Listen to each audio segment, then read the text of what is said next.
उन्मेष पाटील उद्या ठाकरे गटात प्रवेश करणार। भाजपकडून उमेदवारी न मिळाल्यानं नाराज असल्यानं घेतली उद्धव ठाकरेंची भेट, तर बावनकुळेंकडून समजूत काढण्याचा प्रयत्न।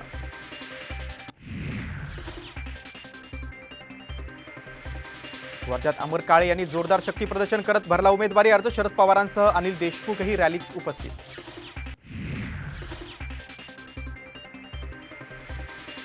महायुतीत शिंदेंच्या शिवसेनेला लोकसभेच्या 14 जागा मिळणार, पण उमेदवार निश्चित करताना विश्वासात घेण्याची भाजपची अट। साम टीव्हीला सूत्रांची माहिती।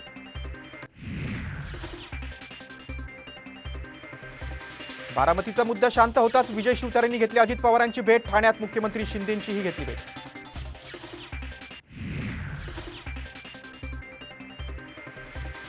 नाशिक पाठोपाठ हिंगोलीमुळे शिंदेंची डोकेदुखी वाढणार। खासदार हेमंत गोडसे बंडाच्या तयारीत असल्याची माहिती, तर तिकीट कापण्याच्या चर्चेनंतर हेमंत पाटील समर्थकांसह मुंबईकडे रवाना।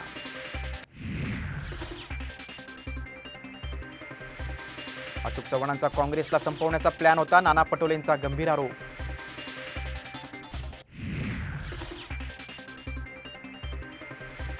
हातकणंगलेच्या जागेसंदर्भात मवियामध्ये आज अंतिम निर्णय होण्याची शक्यता। राजू शेट्टी मविया सोबत राहावेत यासाठी प्रयत्न।